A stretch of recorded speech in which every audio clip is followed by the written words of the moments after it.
Radio, welcome to Back to Me with Aidan O'Brien. As you can see, we have a new setup today. This is a very special episode of the Back to Me podcast. I know it's long overdue. So at the end of 2022, I asked people, I coach a lot of people, all different backgrounds, but one thing that comes up a lot is relationships, also dating. And at the end of last year, I put a Q&A out for the dating and relationship episode of the podcast, and it was a huge reaction. Everybody wants to ask questions about dating, about relationships, about love, about sex, about everything. And, I was putting it off because I wanted to do it right. And today it's a very special episode because it's all of your questions. And it's also special because I got my friend here, Sophia, to come in. I thought it's going to be more fun, instead of me reading the questions, to get Sophia to read the questions. So coming from a girl's perspective as well, just to ask it. And she's going to ask me some of her own questions from a female point of view as well. So again, not all coming kind of from my side, but to get a female's perspective and to ask questions that girls are thinking about. Right, Sophia? Yeah. So first of all, thank you so much for doing this. I really appreciate it. Sophia and I have been friends for a couple of years. She works in Dubai. We met in the gym through the health and fitness space years ago. We've been good friends since. We talk a lot about relationships over the years, right? Yeah. Each meeting we have is like relationship meetings. Exactly. Dating and relationships. That's mainly what we're talking about all the time, and the drama of Dubai. Exactly. So Sophia's from Ireland as well, from Dublin. So obviously we had an instant Irish connection. And we're very aligned in a lot of areas. Sophia's an entrepreneur as well, very driven, very motivated. And has a lot of the same values that I would have. I think our friendship was based on that. We have similar values. We want the same things from life. And she's just a great friend. So I just thank you for being here. Thank you so much for having me on. It's going to be exciting. It's going to be fun. So without any further delay, what's going to happen is Sophia's going to ask me some questions that you've asked. She's also going to start with some of her questions and throw some of hers in between. I've given her free reign. I said, whatever comes up, you can ask, right? I said, whatever you want to ask. I said, my listeners... Are you sure? My listeners know. They know that I'm always telling the truth. Speak your truth. So whatever it is, I'm here. I'm going to give my honesty. So off you go. Right. Let's start with maybe question number one. What do you think about masculinity and femininity today? In relationships. So in terms of like the effect of it, is it, or? Well, I think right. Well, maybe we'll break it down with femininity, because I think nowadays, females are starting to lose a little bit like femininity in their lives at the moment, because I would say a lot of us are driven with entrepreneurship right now, and I think females are taking the approach of being a boss bitch, right? A boss bitch, okay. Am I allowed to curse on this, am I? You can say what you like. Yeah, you said it, not me though. You mean that in a good way, obviously. Okay, I'll take the brunt for that. Yeah. But do you think females are being feminine in relationships nowadays? Yeah, I think there is a thing these days of girls or women being in their masculine a lot, because there's this whole push for the last few years, obviously, about women getting what they like in terms of career and equality and all that. And I'm all for that. I think everyone should have that equal opportunity, and, whoever's best person for the job and whatever value you're bringing, you're paid for that. I'm all for that. But I think there's been such a push towards females performing and being equal in the house and bringing the money and having their own thing. That is a masculine energy, to go, do, achieve. That's very masculine energy. And I think and I coach that like 75% of my clients are female. And I've seen a lot of that, where after a period of time, they've lost that femininity, or they feel disconnected from it. They feel disconnected in their relationship. Maybe intimacy is suffering a little bit. And just that free-flowing radiance of femininity, I think sometimes gets squashed under that go-getter pressure of that achievement, accomplishment, career drive. So I do think it is definitely, there's such a push of masculinity, but I don't think it's natural, in the sense that I believe a woman still wants to be a woman. She wants to be a girl still. She wants to feel like a girl. She wants to dance, play, sing like a girl. She wants to be loved like a little girl. Like I think inside every woman is that little girl still. I think we all have our inner child. And I feel like today there's such a push that people are getting swept away with it. But there are women like yourself who are aware of that, and but it takes intention, right? It takes a conscious effort for you to say, wait, maybe I'm too much in my masculine. Maybe I need to get into my feminine. And the femininity is allowing more. It's more that creativity. It's more that flowing. It's, and whereas the masculine energy is go, do, achieve. So it's definitely playing a role today. Why do you think females lose their femininity? I think because they're so committed and so driven, because there's such a big push now with entrepreneurship, and everyone has their own opportunity. It can start as a creative expedition, you know, people finding themselves, and very much it becomes then about having to maintain. And then maybe if that becomes, you know, it starts as a part-time income, but it becomes a full-time income, now there's pressure. And if you're single, for example, it's different if you're already in a family or you have a man who's providing and there's less pressure. But if you're a single girl, you know, in your 20s or in your 30s, and you feel now I have to provide for myself, everything is on my business, and then you have to figure everything out. And being an entrepreneur is tough. It's challenging. You get a lot of rejection. You have to close your, you feel like you have to close your heart to be strong as an entrepreneur, because there's so much rejection, disappointment, failure. So you act like, to deal with that, we have to become tough. And as a girl, I mean, to do that is to go into the masculines, to be to really close up and be ready to fight, because it is a fight in a way. And I think then you lose your femininity because you don't have that open heart, free flowing creativity of femininity, you know, that beauty of just the breeze and the water, and that just openness, because I have to create, I have to go, I have to do. And then because of that pressure that comes with it and the achievement, I think it's a natural fire blanket on the femininity, I think. Do you think it's easier than being in a relationship and being in touch with your feminine side as opposed to being single? I would say so, because I think, you know, you should, if you're in a relationship, your man should have that masculinity. He should be strong enough to allow you to feel comfortable being in your femininity, where you can go out and be strong and achieve and accomplish and have the career, but you know there's enough space at home to fit inside your man's masculinity, that he's masculine enough.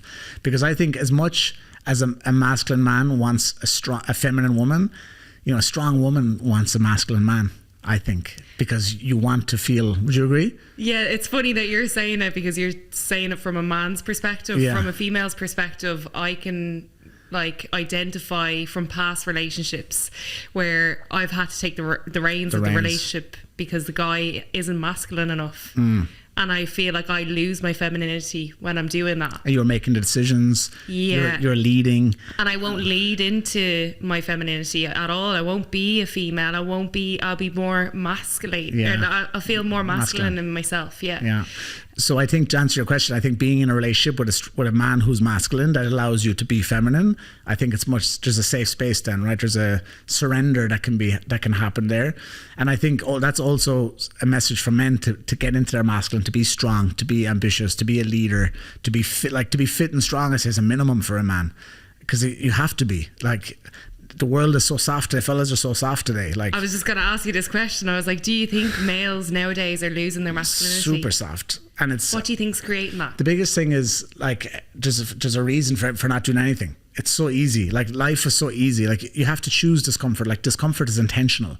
You have to go out and create it, because if you're an entrepreneur, like, I've been an entrepreneur since 2010. It's 13 years. It's crazy.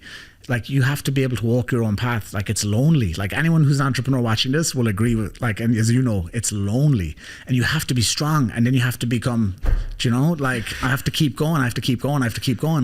And a lot of people aren't able for that. You know, they're not being pulled. They don't have that vision. And I think, so that's the first thing. It's so easy to not, you know, especially food and accessibility. You don't have to train hard. You don't have to compete. There's a lot of masculine fellas out there. But as a whole, like, you see it all the time. And I've been there, so I'm not saying I'm better than anybody else. I've just awakened a bit faster to, like, I've played sport and been fit my whole life, but I've had seasons, a couple of months, 2 or 3 months, where I fell off. Maybe it was a relationship, maybe just myself, whatever. But the minimum should be getting strong, fit, being ambitious, having a vision, walking your own path. I think that's incredibly masculine, when you're willing to walk your own path, when you're able to start a side hustle, or if you're in a career that you're driven to be the best in your career, that you want to move up the ladder, that you're not sitting still and being still. And if you are still in your career, you're driving forward in other areas. But if you're not driving forward in your career, you're not driving forward in your fitness, you're not leading your relationship, what are you doing? Right? Yeah. So that's why, that's the main reason. And also, fellas just not doing what they say they'll do. Like, I say this all the time, even on this podcast, I think I've said it. The amount of men who don't do what they say, the amount of fellas who book calls with me and they ask for this and that, and then they don't follow through. Yeah. And then they say, yeah, next week, and they never do what they say they'll do. And it's like, come on, get your shit together. Like, just basic for me. Like, you have to do what you say you'll do. Like, especially when it comes to principle stuff. I mean, sometimes, you know, life gets in the way or whatever, but when it comes to principle stuff, and I think men break promises to women a lot too, especially today. There's a lot of distraction, a lot of temptation. So I think the masculine and femininity is so important because that's our natural state. Men are born masculine, women are born feminine. And in a healthy relationship, that polarity is so important. And I think even when it comes to intimacy, like a woman wants to be, in my opinion, she wants to be swept off her feet. She wants to be wrapped up by a strong man, right? Even if you're a strong woman, you have a big career, you make loads of money, you want to be swept off your feet. You want to feel like a little girl in the arms of your man, I think. And I think for a man, we want a girl that's radiant, that's glowing, that's loving, that has a heart open, that has a softness, that has a kindness. It doesn't mean you can't accomplish great things. It doesn't mean you can't go out and, you know, for me, the idea of a power couple building an empire together is one of the sexiest things in the world. So you don't have to be like soft in all ways, but to have a softness, to have the feminine energy, that's attractive. And you can say what you want, ask any man. Like, you know, you see a girl who's and it's not about certain level of subjective beauty, it's just a feminine energy. You see that, you feel that from a girl. Like everyone might have different looks or different types, but the femininity is an aura. Just like with a man, there's a strength, or there's a power, or there's an aura. You feel their energy, you feel their presence. I think is the right word for a man, you know. So, and I think it's a journey. And if fellas are out there and they're listening and they don't feel they have that, like, this is not judging you about that. This is set the intention to be more masculine. Set the intention to get your ass in shape.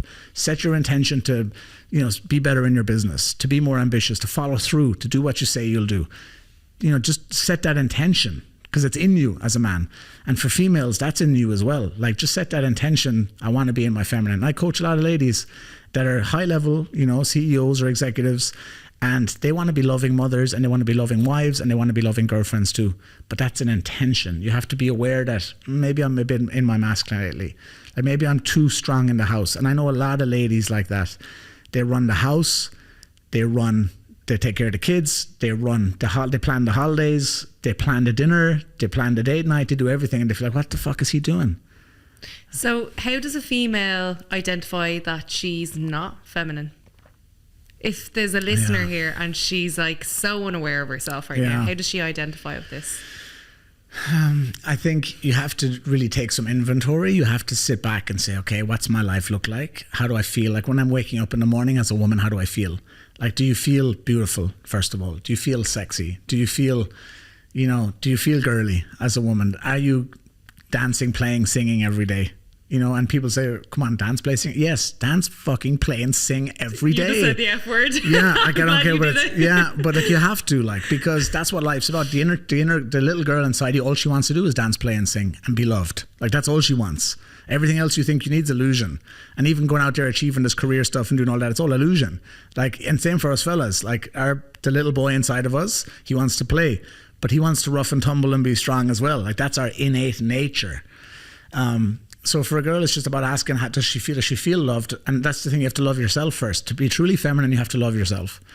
And where does that begin? How do you start loving yourself? By starting to know yourself. Like, most people don't love themselves because they don't know themselves. They don't know who they are. They don't know what they want. They fall into this identity of who they've been told they are since school. Like, especially as a girl, you know, you've been told by mommy or by daddy, this is the kind of girl you are. This is the kind of student you are. You play sport or you play music. You go to college. This is the type of girl you are in college. This is the type of degree you have. This is the type of job you get.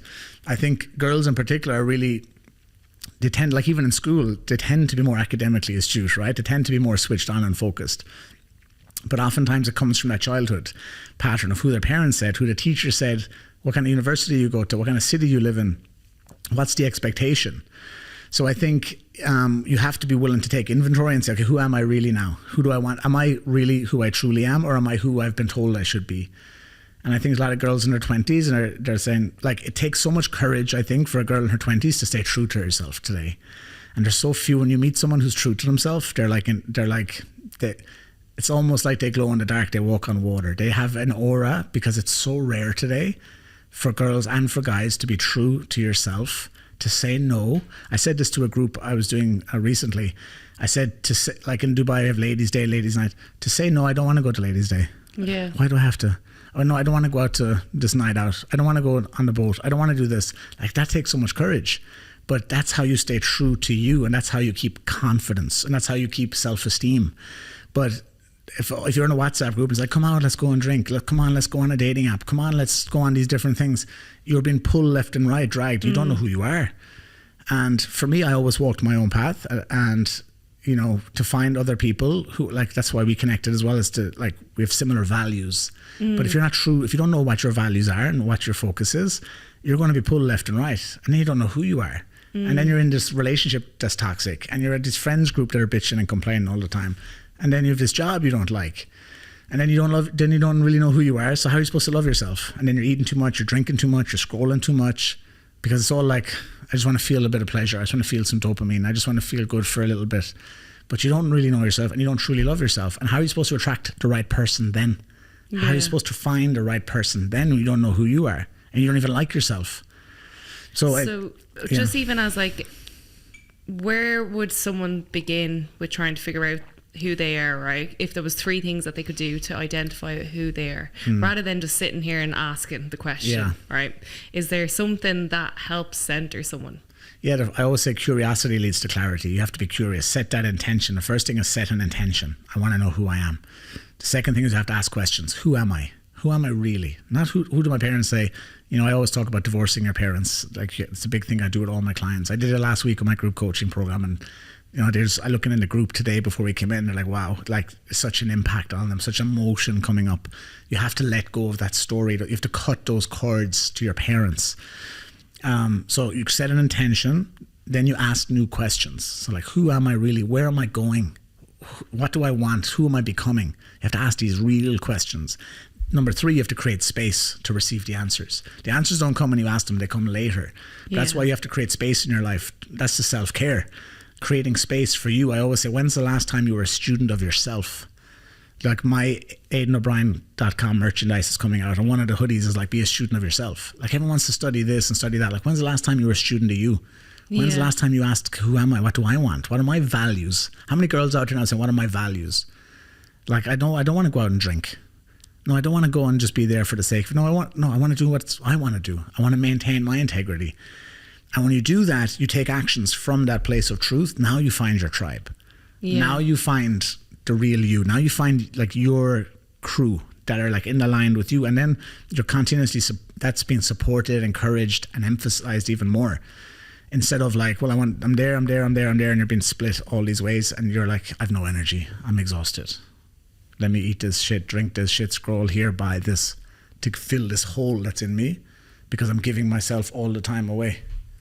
So do you think it's a wrong decision to be in a relationship or seek a relationship when you haven't filled those gaps? 100%, but, like, then if something comes along, we take it because we want it, because we're unaware. Even me, the amount of relationships I've taken, even at the beginning, I knew this isn't right for me.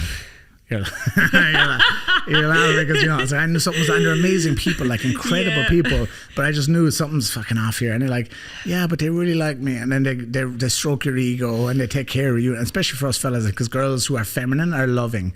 And they're like, fuck, I was loved. It's great to be loved.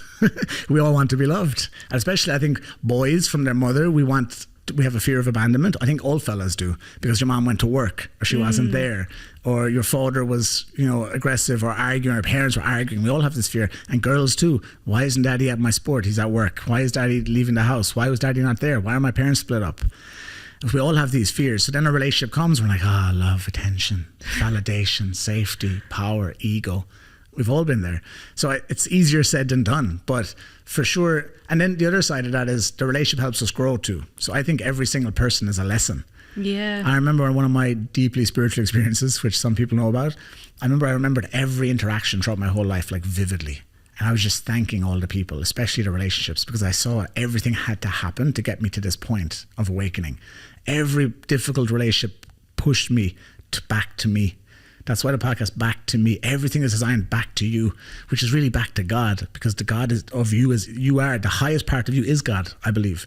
So to get back to you is to let go of all of the illusion of the world. Like, we're all caught in illusion. So if you can focus on that, the relationship, like, let go of your attachment to the relationship. Because even sometimes we're attached, we know it's not right for us, but we're attached. The amount of times I've fought for something I didn't even want. I know. Like, what the fuck am I doing? But I'm attached to it. And I'm like, my ego's like, don't fucking, you let it go on my terms, not on your terms. And you fight for it and you don't even want it. I know. Because you're like, no, because it's just the ego. And I think we have to really, when we reframe it that this was a lesson, I thank you for it, but now I let it go. It's a different, now it's like you were perfectly fine for 30 years or 20 years before you met the person. You think after 6 months you can't be without them? How do you separate your mind and your body away from this then? When you're in a relationship and you kind of think it's not right at the beginning, and then you get into it and then you're like, oh, am I just being skeptical here? Yeah. You know, will I just take the distance here, do a couple of more footsteps and see where it goes? Or how do you split the difference here? How do you know? It's tough because I've been there. You know, it's tough. And you, like I said, you know something's not for you. For me, the biggest one is when the values don't align. Yeah. For me, that's the key now. Like, I said this to someone recently, like, how can you move forward? So people say, how can you move forward fast with someone? Well, if you're like, let's say you want to spend time with someone because you want to know 100 things about them, right? Yeah. So there's 100 things and it takes 3 months to get to know her, or 6 months, whatever. But if you have 5 values here, they covered 100 things. So like within each value, there's 20, 30 things. So if you know the value is right, automatically 20 other things are right. So I don't need to spend time to figure out those 20 things if I know your value. So for me now, it's very clear that what do our value, and this was a conversation we had about a year ago on values actually. You said to me, values are just not, and I was like, what freedom in that? So that means you're not the one. So why am I attached to that if our values are different? Because then you're trying to control the behaviors, but the behaviors stem from the values. So I think if the values match, then it's potentially worth taking the next step. If the values, but everything else has to be right. The attraction has to be there. The respect has to be there. The loyalty has to be there. The truth has to be there. The desire has to be there. The intention has to be there. But if the values aren't there, you've nothing. Like then nothing else that comes will fix the values are like the foundation, right? So I think that's the key, and be willing to say, okay, well, I'm going into this relationship now. Maybe because I've had that, maybe it's the one. But I think actually I've changed my opinion slightly. I think if something comes along, you know. I think I'm on this journey of self-awareness. I always knew. And whenever you don't trust the gut, but that's also a lesson. That's why a chapter in my book is called Everything is Perfect, because everything is, even if you go wrong, even if you're in a bad relationship. But the mistake is if we keep going back over, and we do often, but how often do we go? Yeah. So you're going to learn the lesson sooner or later. It's up to you. Yeah. You're going to learn the lesson through joy or through pain, and to what degree is up to you. So you can decide, I'm learning the lesson now. Or you can say, no, I'm going to make the same mistake 5 more times and suffer more. And eventually, I always say you either draw the line in the sand or you sink in quicksand. It's your choice. And oftentimes we're staying in quicksand and we're gasping, and we just need to draw a line and say no more.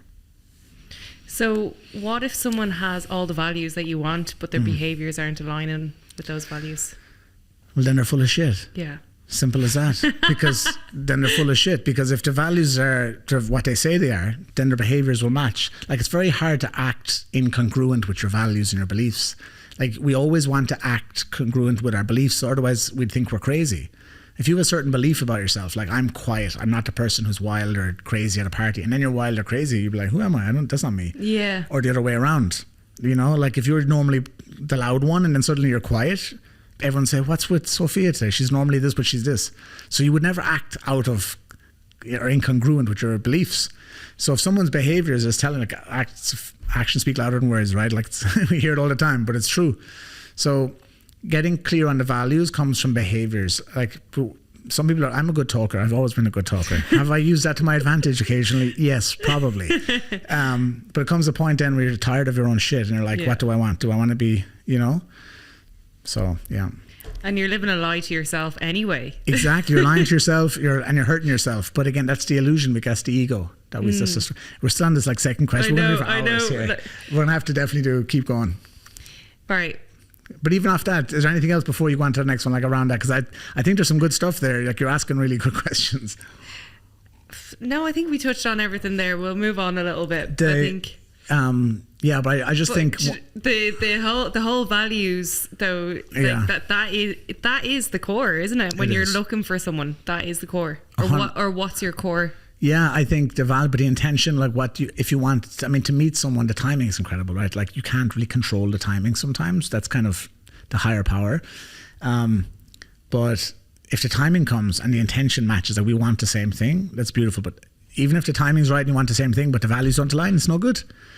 So you have to find someone that the values, I think that's the most powerful thing. When the values align, it's so freeing because you have peace. Like for me when I was younger, it's always about passion, fire. And you get all the passion, but it comes with fucking pain and torture and explosions. And you're like, oh geez, all I want is peace. Now I still want passion, but without the peace is no good to me. Right? Would you agree? Yeah, I would agree. Yeah, so you want passion, but you want the peace. Where does the peace come from? Peace of mind, peace in your heart, peace knowing that you're the right, not only that they're the right for you, but here's the other thing, that you're right for them. Like, well, that's a gift when you feel that, like, I'm so certain I'm the right person for them. But you can only know that based on their truth. So the communication there is, I think that was going to come up today for sure, is communication is the key to everything. Like, to be honest, first of all, without truth, I remember I thought love was the foundation of everything. And then I realized I had a conversation with a friend of mine who was at a retreat in Bali, again, a very kind of spiritual retreat in Bali years ago. And he came back and he's like, I said, what's one word for the whole retreat? And he said, truth. And I was like, it just hit me, you know, I was like, you can't have love without truth. So love is not the foundation. Truth is the foundation. What can you build if you don't have truth? Nothing. So when you have that truth, then you can build love on top. So if you have that and the communication is good, you can overcome anything. But a lot of people today, the truth isn't there because they don't even know who they are to themselves. They don't know their own truth, never mind how they're supposed to be in the relationship. They don't even know who they are. So how am I supposed to know who I am for you if I don't know who I am for me? And that's why most people need to do the work on themselves. I think when two people meet that have done work on themselves, something beautiful can happen. If you both meet in your mess, you can be alchemists for each other and you can grow together. I think there's always going to be growth together. But if you've people coming together who want the same thing, who have been through some shit and who want, even in themselves, they don't have to be through difficult relationships, but they've done work on themselves. They've set the intention, I want something. I want someone. I want to, like, you have to declare that. This is what my heart wants. Then it's perfect. But communication, even that perfection will be disrupted if there's not communication, right? When you're saying speak your truth when it comes to being in a relationship or even dating, is it too soon to start speaking your truth? Like first or second day? No, you have to. No, it's not. And again, that's illusion, that's ego, that's protection. That's the heart is closed. I'm afraid of being hurt. Whether you're aware of it or not, it's irrelevant. I'm afraid of being hurt because when you meet the right person, and I know this from experience, I know this. When you meet the right person, the heart is open. You can't close it because if their heart is, when the heart is vibration, the mind can have resistance to words, but feeling is vibration. You cannot resist that. You cannot block that. Your mind can try and you're like, my heart feels this, but my mind is telling me this and all the fears are going and doubts going. That's the mind. All suffering is in the mind. There cannot be misery without your mind, but the heart knows. Your heart knows when it sees truth, when it feels matching vibration, it knows. And if the first or second date, if you can't start with truth, how can you expect it? And then it's a perpetual game of nonsense because you're playing a game and they're playing a game. And you're like, no, I'm just trying to protect myself. Well, you're not being true to you. Yeah. And then they're going to feel that somehow, unconsciously, and they're not going to be. Where it takes courage to be truthful. And then if you get hurt, see if the person comes with the right values, they won't hurt you. Right? So the intention has to be, I have to open my heart and allow love in. Because if my heart is closed, the love can't come in. The bad can't come in, but the love can't come in either. And then you meet someone and potentially could be great, but the heart is closed and the fear is there. And then you're becoming someone you're not. And you're going out doing things with other people and you're texting other people and then you're trying to build something, a foundation, and there's no trust. And then they do it. And then it's like, well, I don't know if I can trust them. And I think trust, without it, it takes a second to break it. You can build it for years. So for me, speak your truth from the beginning. What have you to lose? As you get older, like when you're younger, you're playing games and we have a mask, but as you get older, you realize, I just want something real, right? You get to a point like, I just want something real. You get tired. It's tiring of the bullshit. Right, yeah. Let's go for question number 2. How do you stay true to yourself and your ambitions in your quest to find the one? Well, there we go. Number one, again, you have to know who you are. You have to get clarity. Most people don't know who they are. Most people don't have a vision. They don't know what they want. They think, I have to do this, I have to do this, I have to get this. You have to be true to you. You have to spend time on you. You have to study yourself. You know, if you're not being a student yourself, you've no chance. You just have to forget everything else. Another F word, forget everyone else, everything else. You're the most important person. The only purpose in life is living. That's it. Feeling good today. Like death is only a breath away. I'll say that again. Death is only a breath away. Like death is a breath away. You have to fucking live today. What are we waiting for? Why am I going on a date and bullshitting? Why am I talking shit? Why am I talking to 5 people? If it's not the one, like if I want just something, okay, get something. But don't pretend it's something else. Or don't tell someone you want something and you're doing something else. Like what are you waiting for? Like you get back what you put out. It's cause and effect. It's a law of the universe. And you're putting out fear, you're putting out insecurity, you're putting out doubt. You're going to get back shit. A shit sandwich that you're going to be in the middle of. So it's time to draw the line for everybody and say, this is what I want. And imagine that, touch that, taste it in your mind. Like let your imagination, see what it feels like through your imagination. Go deep in, that's what the power of visualization. Go deep into your imagination and what that love feels like, what that relationship feels like. Feel that because your heart knows, because what's for you is already yours. What your heart desires is already yours. And when you start to do that on a daily basis and you know what that love will feel like in that relationship, you won't settle for anything less than. Because you'll value yourself way more. And then when you meet someone and it's not based on truth and it's not values, that's not for me. And then you're like, next. I know we've done the work, right? Yeah. Trying to figure out who we are, what we want, what our values are, right? However, when you feel like you know yourself and you meet someone where you know they have a little bit of work to do, where do you draw the line of like, do I take that risk? Do I take that chance? It's a good question. Do you know why it's a good question? I've been asked this so much over the last couple of years. People say it to me all the time, especially after an event, you know, and we sit down for a dinner conversation. People say, is it hard for you to meet a girl? Like you've done so much work and you're so aware, like how are you going to meet? And I always said, when I meet the right person, it'll be the right person. And I don't need someone who's done the same work as I've done. I want someone who has the same intention, values and character that I want, that I have. And for sure she'll already have done some work. For sure she will, because we wouldn't align otherwise. Yeah. But she doesn't have to have done what I have done. She doesn't have to think, in fact, she doesn't have to be the same as me at all, because I don't think we complement each other. I think there has to be some differences to complement each other. But she has to have the values, she has to have the integrity, she has to have the character, and she has to have the intention that I want to be the best woman I can be for me and for you as my man. So people ask me it all the time. I said, that's what I believe and that's what will have. And I always declared it, as I said to you for years, I know what is for me. So I think you have to be very clear in your standards of what you want, for sure. But if the right person comes along with truth, with love, with integrity, with values, and they're maybe not as far down the line as you, it doesn't matter, because they have all these other ingredients that they can get, that you can lead them. And again, if you're the female, you don't want to lead too much because you want to be led.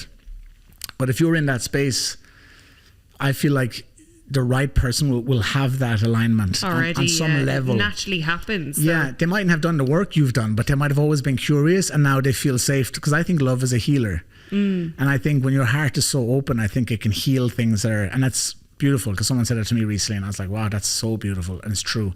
Like love heals. Love opens doors. Like love opens places that were closed before. In every way.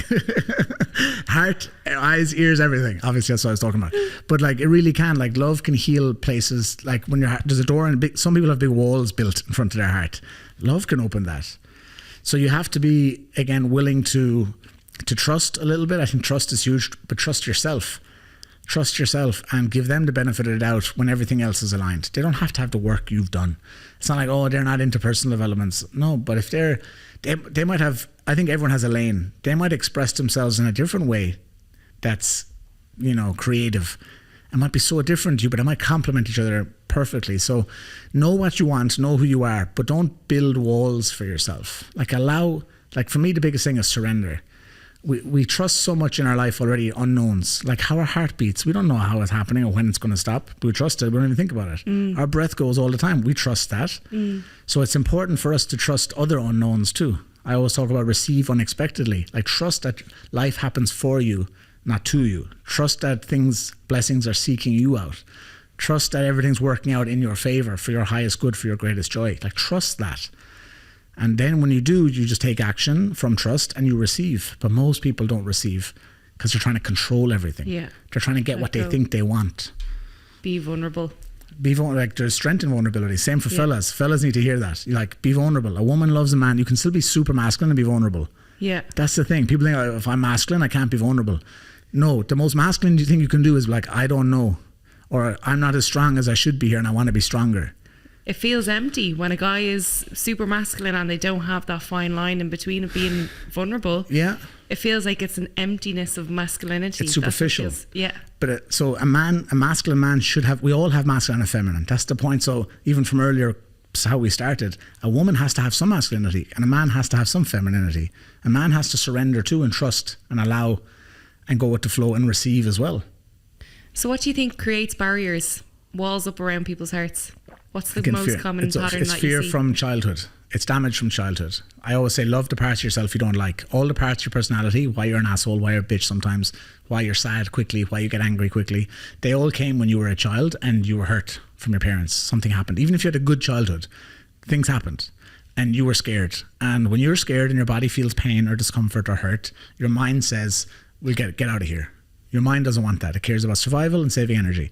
So when your body feels discomfort, your mind goes into distraction. And that's why today in relationships, when people something comes up, it makes you uncomfortable, they distract. Instagram, social media, bullshit. Because I don't want to, I can't sit with myself. I can't face it. Let me fucking shop, eat, drink, scroll, blah. Talk shit. That's it. That's what people do because they've conditioned. That's why today men aren't so masculine, because one of the masculine things you can do is get your shit together. That's why women are hurting more than ever. They're hurting and there's lack of communication because people don't have to communicate. They go into distraction mode. They go into separation mode. They want to live outside of themselves because everything out here can distract me. It pulls me away from me.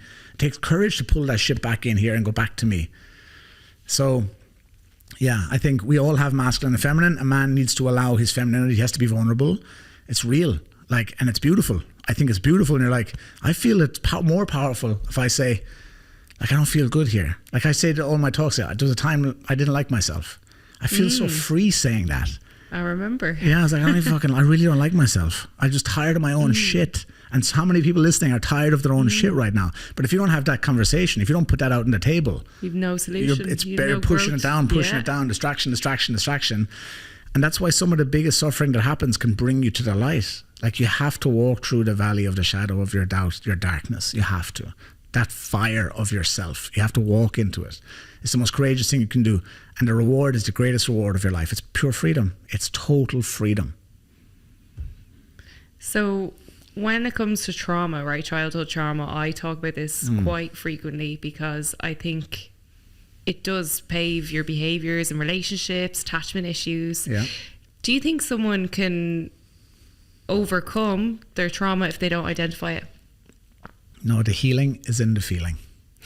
I say it all the time. The healing is in the feeling. The only way out is through. Yeah. Simple as that. That's the short answer.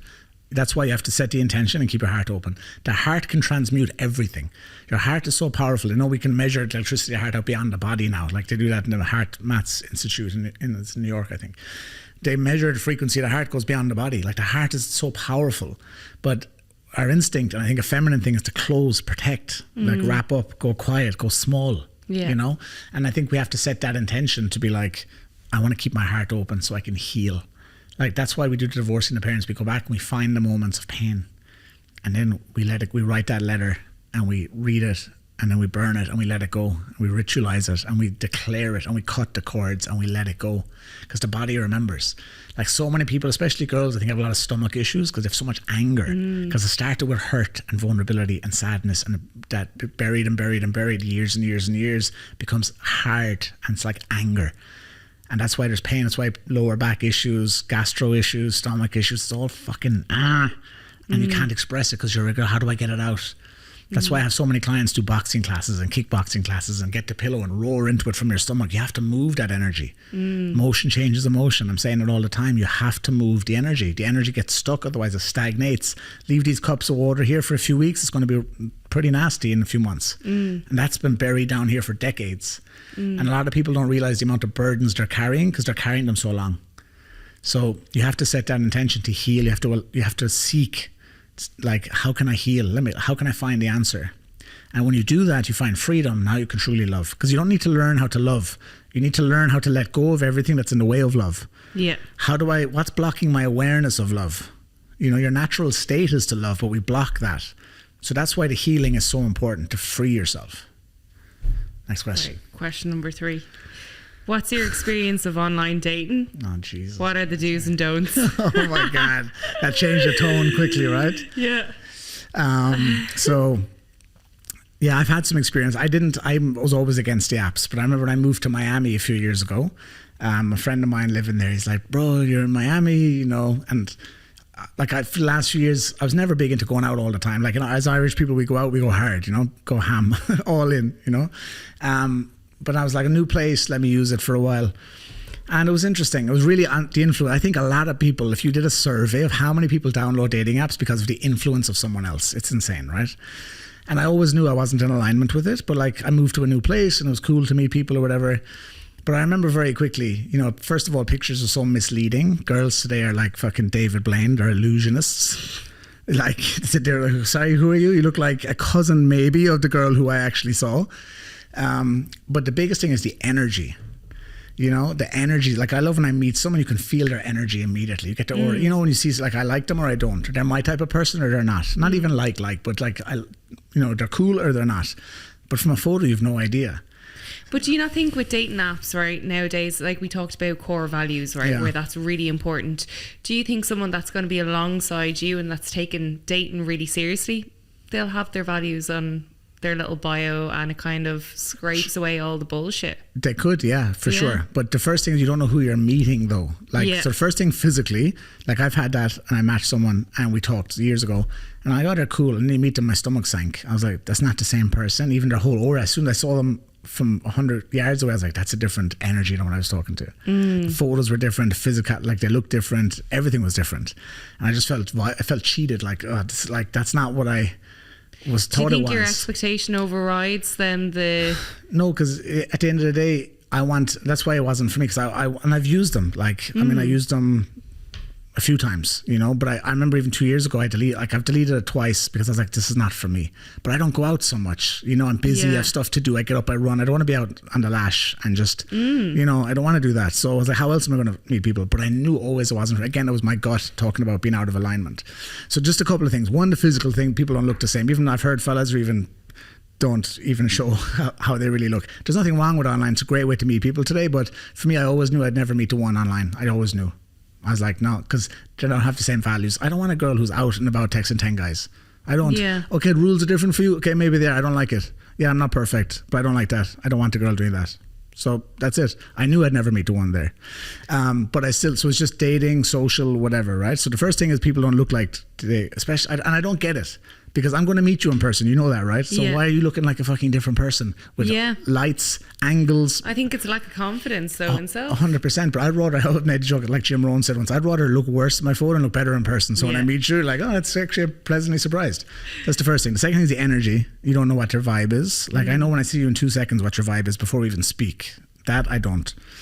Thirdly, I remember one time in Miami, I met a girl and I thought, she's beautiful. And I sat down. I used to do like a dinner. Oh my God. It was, first of all, fellas, don't go on a dinner on your first date because you're going to get stuck with someone for 3 hours. I remember after 5 minutes, I was like, this is a nightmare. Like, I was like, who is this chick? Like, and she looked everything fantastic, but there's just the energy and talking and ordered everything. And it was just 3 hours. It was like, I knew it wasn't for me. And again, I was being shown this isn't for you, you know? Have I met some good people? Absolutely. Have I, you know, met some great people? Absolutely. Did it work out? No. Because the values weren't there. A lot of things were different. They were good people. Maybe they were doing it like me just to meet someone. So there's nothing inherently wrong with it. But it's just, for me, it's very manufactured. And again, this whole thing of distraction and temptation. Well, I have 10 more here or 5 more here.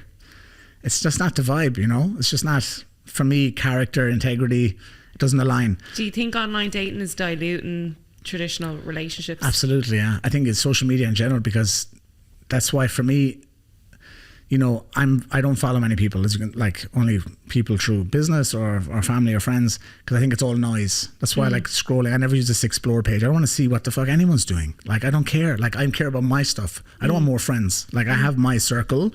I have my business. I have my hobbies. I have my loved ones. Like, why am I taking everybody else's stuff? Like, it's all energy. People don't realize. So the dating apps is the same thing. And again, I'd be a hypocrite if I totally, because I've used them, but I always knew they weren't for me. I always knew. Like, I just knew I'll never meet the one. I said, I'm going to meet the one in a different way, you know? So if it's for a while, it's fine. if it does match you and your values, right, this is cool and we're going to meet, that's perfect too. But I think, again, we talked about the truth earlier, how much truth has been given out, you know? And I've been that, like, where I'm on a date and then the next day it's another one. And a week later it's another one, you know? Like, that's part of why I didn't like myself either. I don't like being that guy on the app either, but it's too easy to not be. It's like, okay, dates, text. And for me, I remember last year I was like, I'm trying to find the one here. I'm trying to go through. I was like, running auditions, like, you know? I was like, I'm not going to find her here. And I was just bored as well, because I've so much going on, so busy, and it's like, I'm not going out. How am I going to meet someone? But I just knew. That's the thing, our intuition knows. And even in that experience I had the last 2 years ago and last year, it actually showed me, like, delete. Like, it showed me what not to eat. It showed me what not to drink. Told me these apps are not, you know, it showed me. I think I said that to you before. I was like, I know it's not for me. But I think for people today, it's damaging a lot of people. People are being hurt. People don't have the communication skills. They think they can meet through an app and text, and they meet in person. It's a nightmare. And I've heard from girls as well and clients, they say what guys are doing on first dates. Maybe we should talk about that in a minute. Yeah. What guys and girls do on a first date. But the pictures, what people write, what fellas write. Like, people write to girls like, hey, when do we get to the sex? Like I said, guys write this? Apparently, yes. Yeah. Do you know what? I think it's an app full of disappointment. Okay, that's good. That should be the tagline, an app full of disappointment. Yeah, I think you go on the app with the expectation, right? If you're on that app and if you are someone who's actively looking for a relationship, you're on that app with the expectation to find a relationship. Yeah. So then you're invited with 1,000,001 disappointments, whether it's in your control or not. Yeah, exactly. I like that, yeah. And you're sat left high and dry, scrolling from bed, or whatever it is, shopping, before you go to sleep. Like Amazon, shopping. Yeah, exactly. So it's empty, and you can't see the values, and you can't see you can't see the look in their eye, you can't feel their spirit. Like, for me, I'll be honest, if I'm being really honest, it's shallow. Yeah. For me, it was shallow. Does she look good? Is she hot enough? Am I attracted? And then the worst thing is, you meet them and they might look beautiful in the photos. And I remember going to a party once full of all these influencers and fitness and everything. And I remember I didn't like any girl there. I was like, I don't find any of these girls attractive, respectfully now. They're nice people.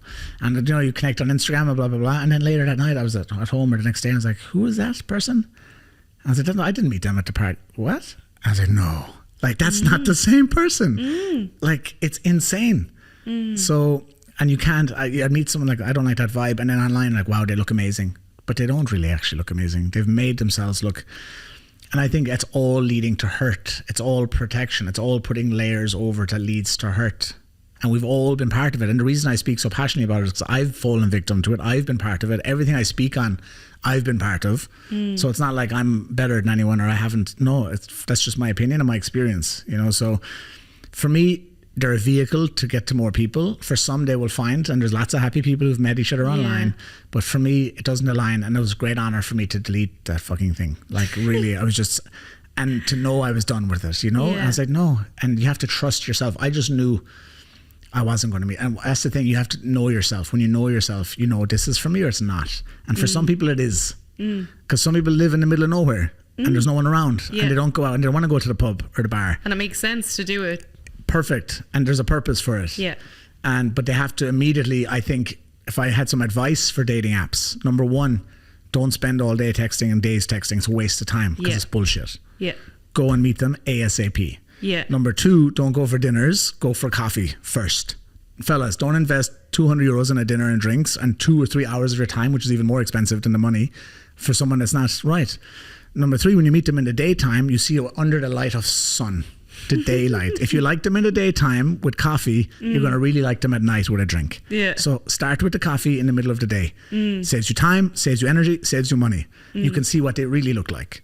Because at the end of the day, I want to wake up with someone who I love how they look first thing in the morning when they're exhausted. Yeah. When they haven't slept, I want to look and say, wow, it's the most beautiful girl I've ever seen. Not, oh, you look great at this restaurant in the dark covered in makeup. No, I want to love you all the time. So coffee's perfect. Go for a walk, go for an ice cream, whatever. Then see them in the day, spend a half an hour, perfect. If you like them, then you can go for dinner. But don't go straight for dinner tonight. And girls don't want to be either 2 or 3 hours with a guy who's boring as fuck. Excuse my language, but it's true. Yeah. It's true. You don't want to sit with a guy who doesn't have the values. So a coffee is perfect. Then you have some girls like, I don't do coffee, I want dinner.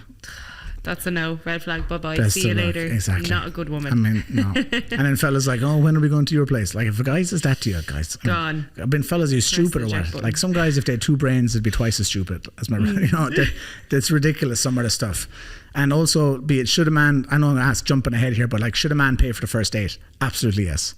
100%. I was going to ask you this question. 100% yes. I mean, I think you told me about it. Yeah, it was you, right? I've paid for a lot of dates. You paid for dates? For a lot of dates. Even recently, I was like, not recently, but a while ago, a coffee, and you were like, I'll pay. And he's like, okay. And you know what? I'm like, gone. You're gone. I paid for that. You're gone. I honestly, such a tiny thing, right? Waste of my time and effort. I'd rather go and pay for a dinner for my friends. Exactly. No, I don't need more friends. You don't need more friends, exactly. Yeah, so you can pay for dinner. I will have dinner, no problem. Okay, so you can pay for that. Don't pay for these guys' coffee on these first dates. So I think that's so important for guys to do that. Like, set some standards, have a real conversation today. And I had this thought recently. Now, true love is one love. This is going in the book, actually. It's almost finished. True love is one love. And if you're thinking, oh, but I've had more than one, you haven't. It's not true. It's not true love. I can promise you. I know. Because if there's shortages and there's areas where it's not it. When you meet someone and you're with someone, it doesn't matter. You can be in the nicest restaurant in the world. You can have a beautiful dinner and you won't even want to eat it. Because when you find that real love, it's such a high vibration. You don't even want to eat. You don't need food. You don't need drink. You don't need sleep. You need nothing, because the energy is so high.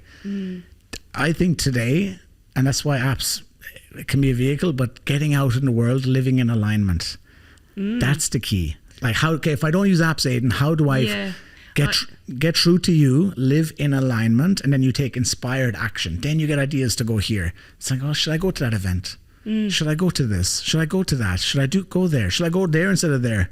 All of those things are like miraculous, will happen without you even intentionally doing it. You don't even know why you're doing it. And then boom, you meet the one. Boom, you meet someone. Boom, you meet a new friend. Boom, you meet a business partner. Boom, a new client. That's why you really need to make sure that you're doing the things that you want to do to attract these types of people that you clarity, intention, like we said at the beginning.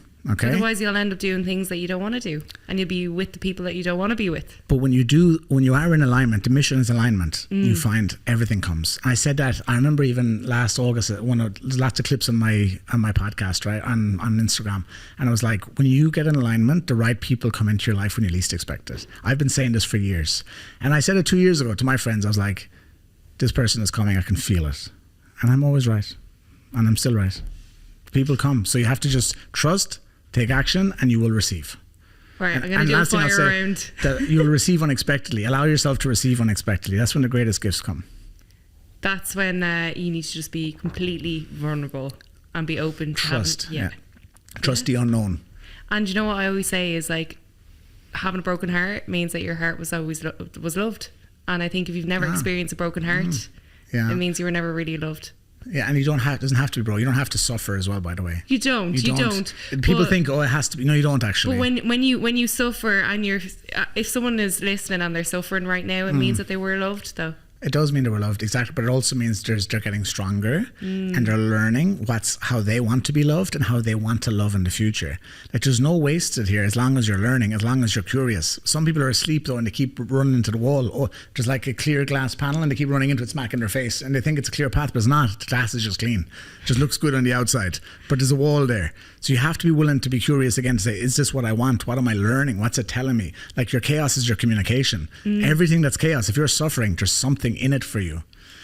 But people think when they're protecting themselves, they're doing themselves a favour, but they're actually not. They're doing them a disservice. So with the dating, I think anything else around the dating apps, but I don't think there's any other points I want to say on it, that if you are going, just be very clear on who you are, most importantly. Don't ever just bend to what you think society thinks you should do. Like, don't be taken off course. Don't be taken outside of yourself. Like, trust yourself, number one. If your values aren't aligned, let it go. Like, change the attachment. Like, you lived your whole life without them, you'll be fine without them. Like, you lived your whole life without them, you'll be fine after. Like, you had them for 6 months or 6 years, well, you lived your whole life fine, you'll be okay. And the suffering is the mind, it's the attachment, because you don't need anyone, actually. None of us need anything, but life is better shared. Life is better shared, absolutely. And love is there for everyone, I believe. But as soon as you think, I need attachment, like that's, as Buddha says, the root of all suffering is that attachment. You need nothing. You have to let, and as soon as you're attached, you have resistance. You can't truly love because it's from fear. It's not like when you put on a light in a dark room. I don't know who said this, but it's beautiful. There's no darkness. There's no room for darkness when there's light. There's no room for fear when there's love. So you have to choose love, get in alignment with love. And the dating apps, again, for me, they're pulling you outside of yourself. They're distracting you. Do it if you want to do it, but let that be a side thing a little bit. Don't invest your time, energy, and your heart into that. Put your heart, time, and energy into who am I? What kind of life do I want to live? What kind of person do I want? What kind of lifestyle do I want? Do I hike? Do I do yoga? Do I run? Do I have a business? Like, what do I do? Where do I go? Because your person is there. You're not going to find them in the pub or in a bar or in a nightclub or on a dating app if that's not your values. If your values are dating apps, great. But if they're not, why are you there? Like that's why friends like, what the fuck are you doing, man? Because you're not going to find what you're looking for. You're just causing yourself distraction. It's exhausting as well. Like, start every time going over the same shit. Trust being broken. Again, if you have to know who you are. That's it. And then don't buy dinner on the first date. Coffee only. In daytime. Can we do a fire round? Let's go. Right, quick. Now you're gonna have to do one line answers. Why do we keep ending up in the same cycles even if it's with different people? Because again, you don't know yourself, so you don't love yourself. All your suffering is because you don't love yourself. You tolerate bullshit because you don't know yourself, you don't love yourself, and your standards are too low. So begin to know yourself, start to love yourself, raise your standards for yourself, get clear on your values, and if someone doesn't match, adios, ciao, goodbye. Best of luck. Do you believe in joint bank accounts once in a serious relationship? I think everyone should always have their own thing, first of all. We have to stay autonomous. We have to have freedom. We have to be our own person. We don't ever want to be overly, again, back to the attachment or dependency on someone else. If you have your own account, they have their own account, can you have a joint one together? For sure, why not? But have your own. And again, for me, at the highest level of love and trust, can you go all in and put everything into one? You probably could. Is that common for most people? Probably not. So for most people, again, my safe answer, I don't like anything safe, but for people who maybe feel vulnerable or they don't feel so strong in themselves, keep a foundation, keep a pot of gold for yourself. Be careful, don't overcommit. Again, if you have that gut that their values don't fully align, focus on you keep your strength. Yeah. If you know in your heart that and if that goes wrong, it doesn't matter because that was your lesson. That was your everything that you go through. I believe we chose all of it. I'm gonna fire a question at you. Can you have love without money? Absolutely, of course you can. If you don't have financial freedom or financial security, that's great. Do you not think that scrapes away at a relationship? It can cause pain, but it shouldn't be. If love is based on that, it's not love. Yeah, a lot of girls say they want that, they want the money. Should a man be able to provide? Yes, absolutely. Should a man be leading the life and providing? Yes, absolutely. But if a woman is just looking for the money, and out here in Dubai, a lot of girls like that, and they'll tell you, I know girls like, you see it. I want it. I want someone to pay for everything. Like, for me, yeah, you can't buy love. You can't though. You can't but buy like, love. money should, like if you have true love, you would sleep on a tent in the beach and you'd put a plan together and you take over the world together. You'd find out. You know what I mean? Figure out a way. You'll figure it out. Yeah. You'll find a way. Love's powerful. I'm telling you, when you have real love, you need nothing. You don't want fancy restaurants because you end up just staring at each other anyway and just being looking at each other, and you don't even participate in all the other stuff. And I'm telling you, when you find real love, everything else in the world becomes less important because it's like loving yourself. You found like you're truly loving yourself in the other person and they're loving themselves in you. It's like you become one, and everything else that you thought was important that you need, you don't. And that's why most people never feel that true love in themselves, because I've experienced that through these experiences over the last couple of years. You have zero need. You don't care about anything. The watch, the car, the house makes you feel sick. Actually, identity can make because it's illusion. The only thing that's real is the love in your heart, in your soul. That's it. The seat of your heart, the child inside. That's all that's real. And when you tap into that energy, you need nothing. And when you find someone that matches there, that's like you're one, like they're really part of you. You realize we don't need anything. You don't need sleep. You don't need food. I've said this already. You don't need it. And a lot of people haven't felt that. Some, I guarantee you, listening, have felt that, and they're like, I don't even want to eat, I'm not even hungry, because your vibration is so high. All this overconsumption is because your vibration is low. It's fear, it's loneliness, it's sadness. what's the best way? This is a superficial question. What's the best way to seal the deal? Like, you're first of all, you're jumping into the bed with the wrong person, and it's not the one if you're asking that question. Exactly, for sure. For fellas, again, you have to be a gentleman. I'm presuming it's a fella asking, because I don't think a girl's like, how do I seal the deal? Because a girl doesn't have to do anything; she has to smile. I think I'll think, I'm in. The key is really to be, first of all, to be a gentleman. People need to understand that women want sex just as much as a man does. They want, in terms of, not when I say sex, they want they want love. They want intimacy more than just sex. They want intimacy. That's probably a better word. They want intimacy. They want to be loved. They want to feel protected and safe. If a girl doesn't want to sleep with you, it's because, number one, you haven't built that trust. Number two, you don't align in values, character, integrity. Number three, the attraction's not there. Number four, she's not feeling that masculinity or that attraction or that desire. So you can never force that anyway, so you have to focus as a fella. I always say, and even as women who come to me and say, how do I find the right one? I say, I can't coach you to find the right one, but I can coach you how to be the best version of you. And if you're the best version of you, you'll find the right one. So for fellas, be a gentleman, understand, like, don't just try. And I was a bit of a like all guys, like I was a little bit of a hunter in the past, a bit of a player, right? And I'm just saying this on a podcast to the world, but it's true. Let's be real here. I used to go out and I used to enjoy that, and I was like, it was all for my ego, and it was all for my validation and for my power and all this. Let me get her, and let me do this, whatever. And it's all bullshit. But how do you, first of all, I can save you time and energy. It's, even though you might be attracted to a girl, if the energy's not right and everything's not matching, the sex will be shit anyway. Yeah. So don't try and force that. You think, whatever, she's hot. No, it's not there. It's not going to be there. The intimacy is not going to be there, and the true surrender is not going to be there, and the trust, and she won't relax, and then it's going to be awful. So don't ever try and get it just for the sake of getting it. That's, I think, a good place to start. But how do you actually go about it? But be confident, and again, by being a gentleman, by caring about the other person, by being interested, by paying attention to the details, by reading. That's why guys have to learn the ability of communication and influence. It's the most valuable skill in the world, not just for business. If you don't know how to influence, you can't read body language. If you can't read tonality, if you can't read energy, how are you supposed to read design? Because women are communicating all the time, so are men. So a man has to be able to read what's going on, read between the lines, and if you've built up something and there's tension there and there's chemistry there and there's love there and there's trust there, you should be able to lead that. That's part of being a man. You want to be able to lead that. And I think a girl wants to be led there as long as she feels safe, she feels the trust, she feels the attraction.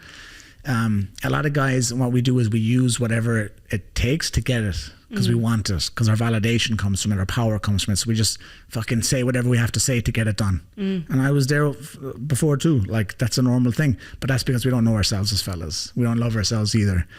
And we're thinking that's making us better or stronger or more powerful. And it's not. What do you think of a female that sleeps on a first date? Sleeps with the guy on the first date? Yeah. Does it lessen the girl in a man's eyes? Potentially, yes. I'd say yes, actually. Just be straight.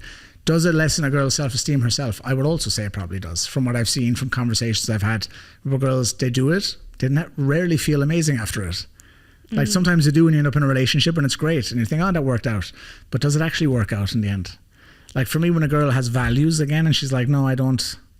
Like, I used to take that as a challenge. I'm like, fucking, I'm going to, I don't do it in less than 3. I'm like, well, that's going to change. Like, I'm so competitive. Everything was a challenge to me.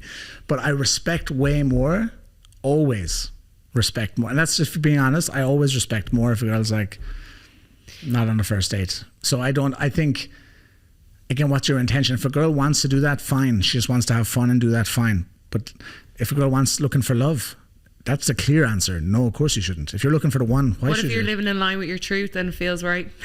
Then good for you. If you're happy, you're winning. Like, if that's what you want, Yeah. If just you want to be out dating, but I guarantee you, girls don't. They don't though, most, because what are they getting from it? Is it just an empty pleasure hit? Is it attention? Is it validation? Is it because a man has status or a man appears a certain way? That means you don't love yourself as a girl. That little girl's been neglected. So if a girl values herself, loves herself, she wants a man to take care. Yeah, because the love that comes from, the intimacy that comes from love is very different than just physical intercourse. You know that, like, obviously, like, it's a whole different ball game. It's a whole different experience. And the more aware you become and spiritually aware you become, sex becomes totally different because it's more energetic. It's almost spiritual. Like, it's a totally different experience. So many people, I think, are just having physical because they haven't done the work on themselves. Transactional sex. It's not even, and it's not, it gets to a point where, like, I don't even want, this is nothing. Because the energy's not there, because the values don't match, the spirit doesn't match, and the body doesn't lie. Like, the mind, like, you trick yourself. And it's bullshit. Yeah. So, again, I believe a girl who's really looking, who's classic, who's traditional, who wants a man for life, who wants to be a wife and a mother, and she's looking for that in a man, she doesn't want to just, why should she give it away so easy? Like, why should she?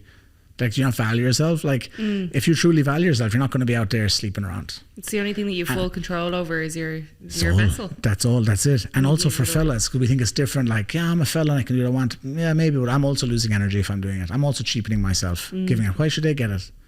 Like, that's mine. Why should I give it to you? Like, I'm special. I'm not like everybody else. I think more men need to think like this, though, but they don't. Because why?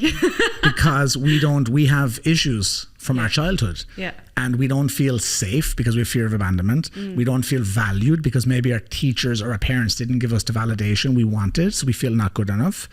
And we feel less than, we feel insecure and not worthy. So when I can get a woman, I'm something now. And for me, oh, she's hot, I'm a getter. Okay, I got her. See? I'm fucking somebody. I'm the man. Look what I can do. It's all illusion. It's all ego. It's all ego. It's all illusion. Because when I realize no woman can give me what I have inside myself. And even from a relationship, you have to be full. You have to love yourself completely. And she has to love herself completely. And then you choose each other. That's where the power comes. But if you need someone, it's not love. Like, that's, again, they're giving you something you can't give yourself. And that's why people stay in toxic relationships, because I stayed in relationships because they love me so much, even though I knew it was off. And we had this conversation. I was like, there's things I don't like here. Yeah. Okay, but they love me so much. It feels so good. We're together. Yeah, but it doesn't. There's other things that don't feel good. But you stay. But again, everything is perfect. As a drug. It's the lesson. It's just exactly. It's a scroll. It's a shop. It's eating. It's drinking. It's feeding something that we don't. There's nothing in the world that can give us the fulfillment that's from what's inside. But we're so disconnected today. The world wants Netflix. It's all sex, propaganda, bullshit now. Everything is sexualized. Everything is cheapened and sexualized. I've become I'm really cynical about the world today because they want you in this need mode. I say they want you shopping, scrolling. Everything is sex. So you need to go out and get sex, and distraction. Buy this, eat that, scroll here. And anyone who's got it, like the people who've not gotten a lot of sex, they're like, no, but it's amazing. I need to fucking get sex. No, you get loads of sex and then see what happens. Yeah. You're like, no, it's not actually anything. It's shit, actually. You think it's something, it's not. It's an agent for that temporary moment. Exactly. And anyone tells you, no, it's not, it's really great. Okay, I guarantee you're lonely. I guarantee you feel sad. Like, I know what it's like to be a single guy living in Miami, living in Dubai, living like, and I can tell you, it doesn't give you what love gives you. Like, there's no comparison. Absolutely. To have something that's real, to someone who loves you, loves the parts you don't like about yourself, that's a whole different space. And I think people are forgetting that these days. I think the women think the career is the most important. The man think getting the girls, getting the likes. I see all these girls on Instagram. And the amount of girls with these hundreds of thousands of likes, and so who's liking all these? What value do they have? Because they look pretty, because they have a good body, and they're fucking glorified to the world because you're pretty or a good body, or what's your value? That sets the standard for then kids growing up. Everything, well. But then it's dependent on the likes. It's dependent on being in shape, and that's why all these girls now with this, they all look the same. These noses and lips. Like, since when is having 2 lilos from the swimming pool as lips attractive? I was saying, well, should I say this on my Instagram or not? Like, since when is having a life raft on your face attractive? I've never saw it, like the lilo in the swimming pool and said, geez, I'd love to kiss that lilo there in that swimming pool. It's, what is it like? I know. And it's all this need for more. Look. And so many beautiful girls, and now they look less beautiful now with all this work done. Nothing wrong with getting some things to emphasize. But the book I always talk about, Psycho-Cybernetics by Dr. Maxwell Maltz, written in the 60s. He was a plastic surgeon, and he had all these people coming in to fix things. Yeah. And he realized that some people got more confidence after he fixed them, a burn or a scar. But most people still had no confidence, or a lot of people still had no confidence after he changed what they wanted. So it was never the nose or the lips. It was the self-esteem. It was the self-image. So that's the big problem. And all these, I see it all the time, you know, in Dubai, everywhere, lips, nose, tits, ass, everything all the time. And it's like, come on, do you really love yourself? Why are you doing this? Who are you doing this for? And the world is again moving us away from that traditional love, that concept of, since when is it not enough for a woman to want to be the best mother and the best wife in the world? To be a glue of a house, to keep a family together? Is that not the most beautiful, empowering, strongest thing? It's one of the toughest jobs in the world, being a woman. Like for me, the women are the most powerful beings on the planet. It's not publicised in the media all the time, and that's why it's the wrong things are what you see when you scroll on Instagram. That's not life. It's not the traditional. And then all these guys liking these photos. I know you're going to ask me this, because I know it's one of the questions. Like, should guys like other girls' photos? Hell no. Why should you be liking other girls' photos? Like, if you're single, yes, fine. But if you're in a relationship, why? Should a girl be following guys? Why? Do you think, is it okay for a female in a relationship to ask why you liking pictures or following? Yeah, if you're communicating, yeah. Because I should be able to explain why. You know, and I also, even Steve Harvey said this, and I agree. Like, a man shouldn't have too many female friends. Like, he shouldn't. Like, why, for example, if I said, hey, let's go to the movies, if I have a girlfriend, why am I going to the movies with you and not my girlfriend? Respectfully, like, why? I should be going with her. Like we are friends, we'd connect, but I want to spend my time with, if you have the real love, that's what you want. Just like if you have your man, you'd rather go with him, right? So like these girls who have loads of guy friends, first of all, they don't want to be your friends. No guy wants to be your friend. Any girl says, no, they're my friend. They're not your fucking friend. If there was an opportunity for a second to go further, they take it. Do you think it's healthy for couples to combine their friendship circles? No, I think you have to be so careful as well. Because again, guys are idiots and they do stupid things. Like, guys are idiots, like liking another girl, your friend's photo, liking your friend's photo. Why though? Gets messy. But like, why though? And I think maybe I'm old. My parents are married 51 years. So maybe I'm a bit traditional and some people really disagree with this. But for me, your woman should be your priority and your man should be your priority. And the people who have the best relationships, from what I've seen and from the study I've done, the books I've read and the people I look at around the world, the man and woman who choose each other first and put each other first are the happiest. Because they're wanting to grow together, they love together, there's no distraction. So should you be liking other girls? No. Should you be liking their photos on Instagram? No. Should you be following them? Probably not. Like, should you have that's why I was going to say earlier, girls who have like all these huge amounts of followers on Instagram, or they're following so many people. Why though? What's that giving you? Because I know for me, I don't want to consume any, and I'm someone who's very aware of energy. I want my circle small. But if I'm looking, I'm scrolling, I'm getting all of this bombardment of ideas and concepts and philosophies. How do I know what's my idea and philosophy? If I'm like, because we're all being exposed to so much stimulation, how do I know what's really mine? Right? You have to be disciplined. But it gets diluted, doesn't it? You have to be disciplined. But most people don't have done the work. So like, you have a girl who's not done the work and now all these things are coming and she thinks, I should be doing that. I should be dressed like this. I should be going here. This is the kind of behavior I should do on a first date. Oh, my friend is sleeping around and I should be. Like, if you're not strong and you don't know your values, you're going to be, again, pulled left and right. So that's, I know it's an old school principle and some people disagree. Well, you should have got female and guy friends. Yeah, you can. And I think as couples, you have more. But I think there's levels. Like, again, you used a good example of our friendship. There's just always a distance there. You know, there's a friendship. I think still, though, you need to have that healthy balance. It's a bit like your nutrition, your workout routines. Yeah. When you go, if you've the all or nothing attitude, it's not sustainable. No, there's nothing all or nothing. But in terms of relationships, like your standards, your values is pretty clear, no? Like, there shouldn't be blurred lines in your values, I don't think. I still think you need to have that level of balance, though, with friends. You can. Absolutely. I'm not saying you can't have friends or friends are a sec, but what's your priority? Like I was saying with us, even though we have a friendship, there's always a space between. Yeah. Do you feel that? It's always a respectable space. Even as two single friends, there's always been a space. It never gets, because why would it if it's a friendship? Yeah. That's the difference. Like, there should always be a space. And if you're in a relationship, that space maybe should be, it doesn't mean you're not friends, but there's more of a space.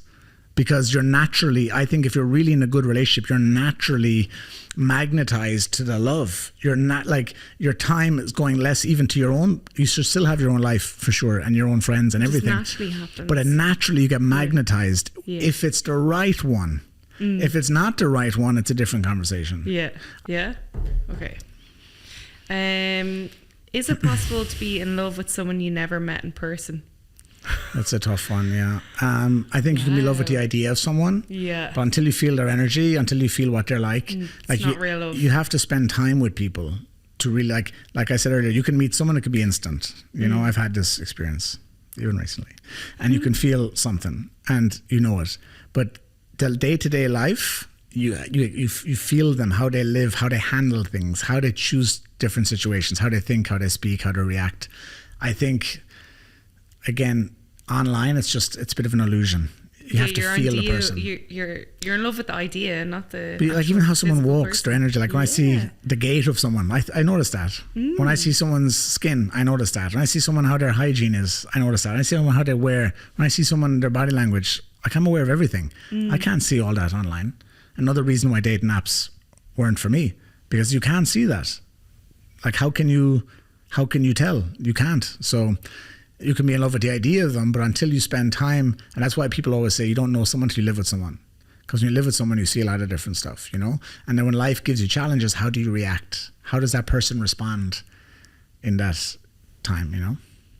What do you think is the biggest cause of problems / breakups in relationships? Distraction and communication. The world today is distraction. Everything. Like, you know, as a girl, how many people DM you regularly? Or send requests, you know, and regularly is subjective, but you know what I mean?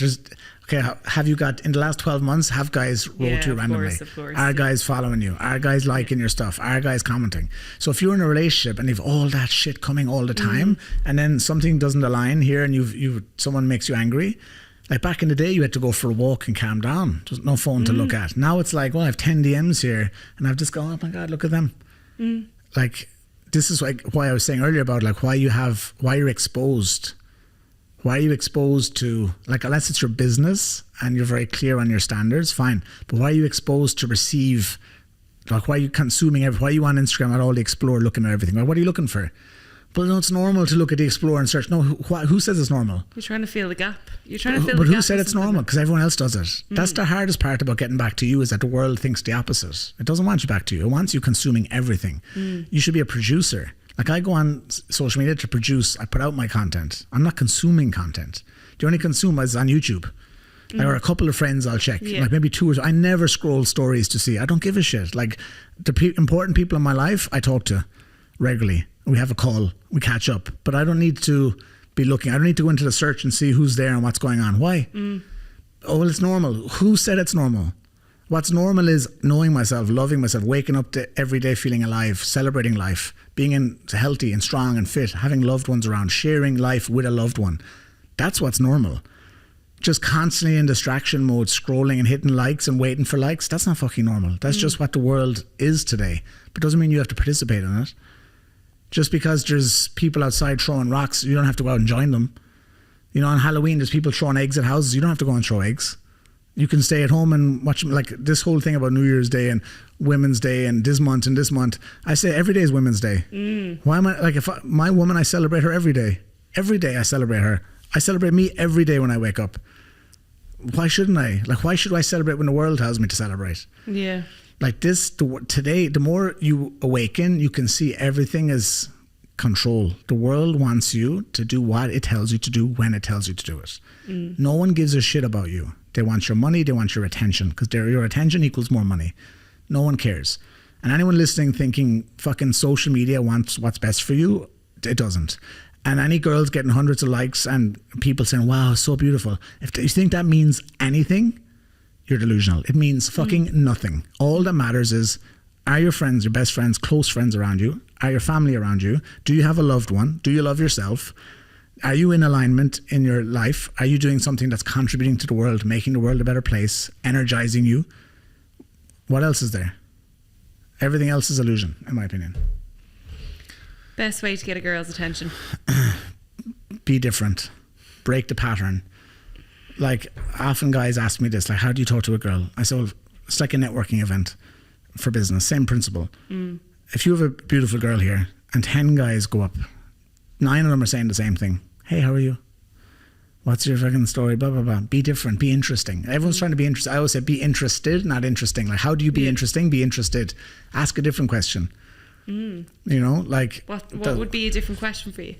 It depends. Like, I've had many that's something I would have been good at, is like how to break a pattern. Because I'm just, with people, being an entrepreneur, I had to be creative at connecting with people. I had to be creative at starting conversations. But the biggest gift I always had, I felt, from my family, from God, is I was genuinely interested in people. That's the key. If you're genuinely interested in people, you have a genuine interest in getting to know someone, that's enough. You don't need games. You don't need tactics and strategies. Just be genuinely interested in someone. And that's actually really rare. And I think people then enjoy how you make them feel asking these questions. Exactly. And actually listening.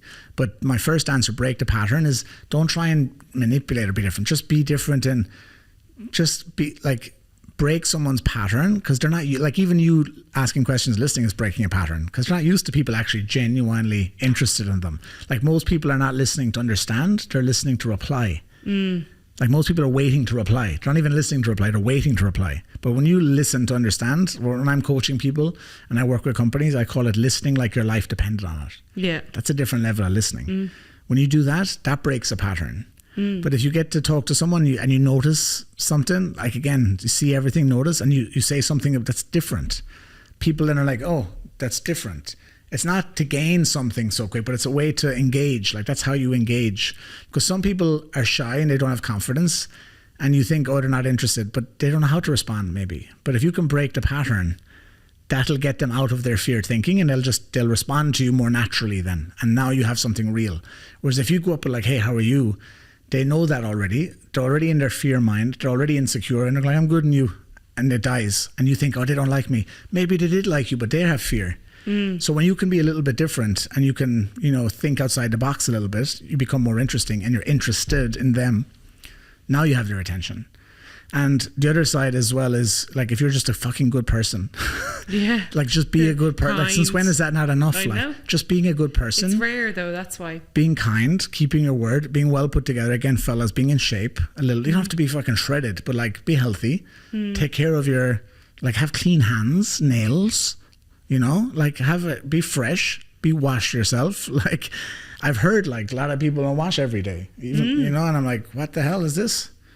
Set a standard for yourself. But that's it. Focus on being the best you, and everything else takes care of itself. What are some of the key things a couple should do to strengthen their relationship? Number one, they have to choose each other first, like I said earlier. And that was the big picture. I don't want people to get the wrong idea saying you can't have friends who are whatever. Of course you can. But your priority should be the other person. Would you agree with that? Your priority in life, if you're in a serious relationship forever, this is where I kind of disagree a little bit. Really? Right. Wow.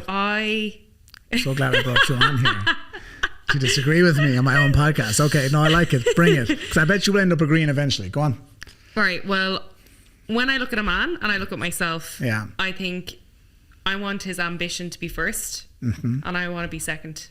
Okay. I want my ambition to be first, and I want him to be second. Okay, interesting. Yeah, we do disagree. Because I think we definitely disagree, but it's fine. But wait. So, if someone's working in line with their ambition, they'll never resent their partner.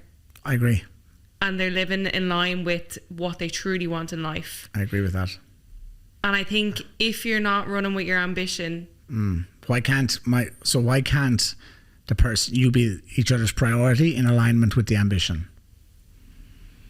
Like, why can't? Because you can prioritize. Because to me, that's why a priority though. Because you need to stay true to yourself. You need 100%. You need to be true to yourself. And if you're placing that person in front of your ambition, in front of your goal, see, that's not what I said though. That's you're living outside your truth. I agree with that. You see, so like I agree with you there. So I wouldn't say you should lose yourself at the risk of putting someone else as your priority. Yeah.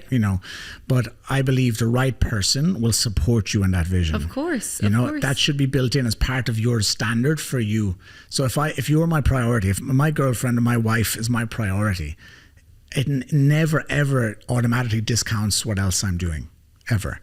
Because she is my priority, but my standards for me are still my standards as a man. Just how I brush my teeth in the morning. I don't forget to brush my teeth because I'm putting her as a priority. I don't forget to go to the bathroom and take a shower because she's my priority. But I choose her in life. But my standards, I'm still like, that goes without saying for me. Like my life, my health, my fitness, my strength, my business is without it. That's almost like rock. It's immovable. But That's always there. That's just like I'm here sitting here today. Some people don't always think that that's always there, and that's why they. So I'm glad you brought that out to be clear. But then, so that goes without saying. But okay, now who? But your standard is at such a level now that it's so relatively high that if you were speaking to the average person. But that's why they have to invest in themselves first. That's why they have to have clarity, set the intention, and work on themselves first. People aren't doing that because they're so distracted with life, right? So for the average person, I would say they need to focus on the rock first. Exactly, but that's what you asked me earlier, and I said, set the intention, get clear, do the work on you. That goes without saying. You cannot be the best partner, unless you've got your shit together. But when I found the one, when you have the one, they should be your world, in my opinion. It doesn't mean you're never at the risk of losing yourself.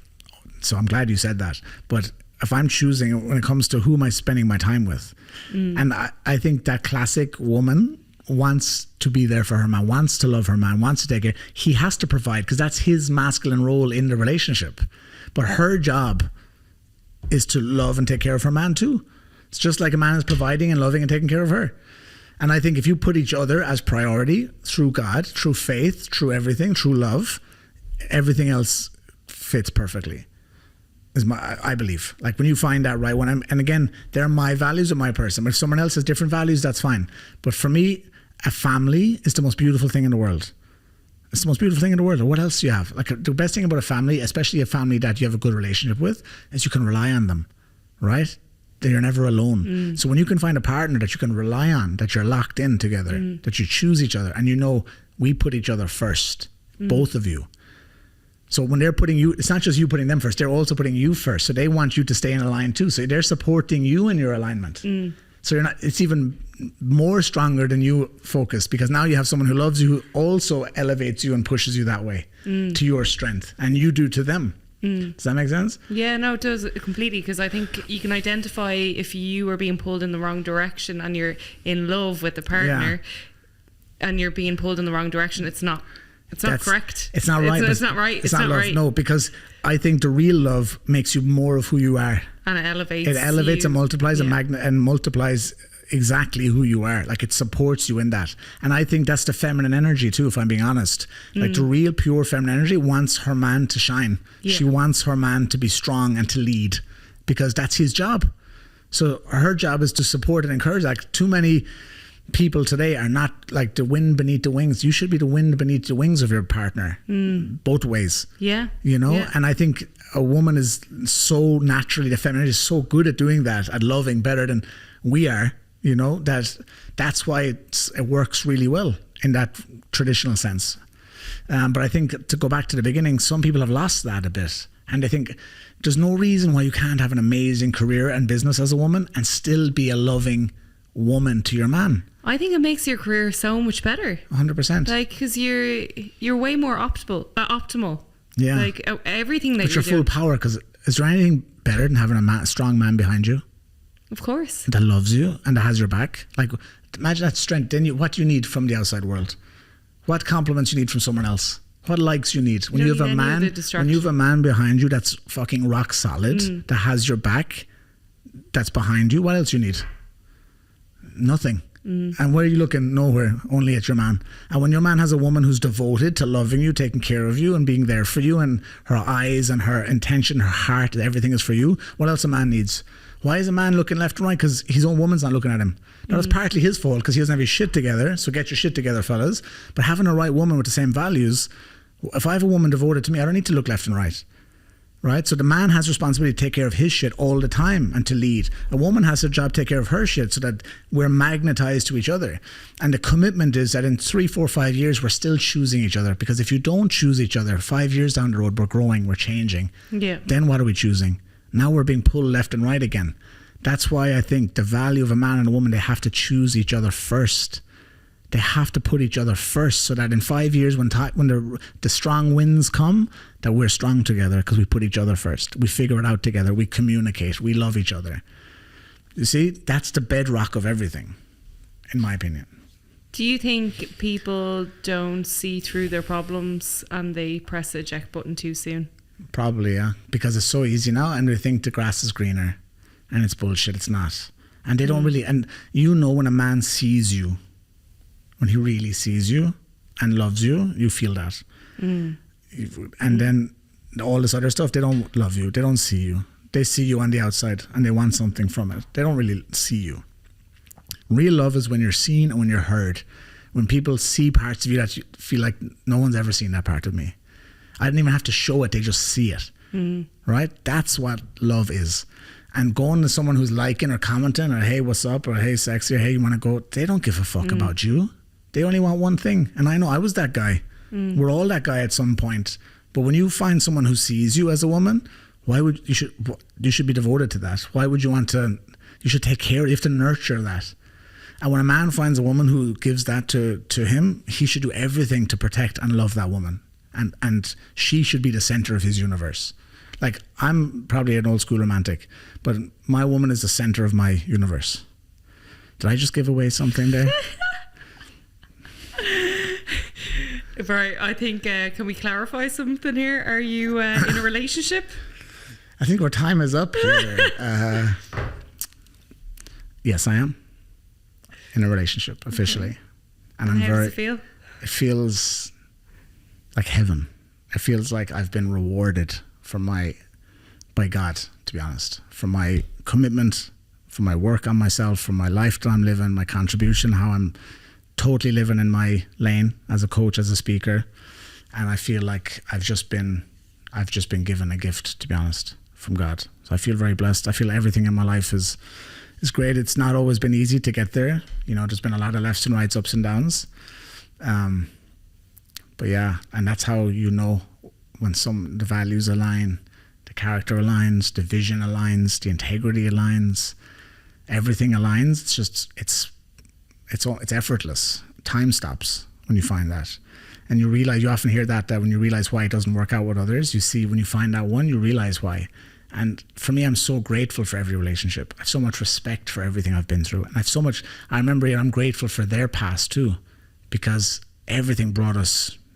And that's the thing for everyone listening, everything is bringing you to the right place. You have to, I always believe that.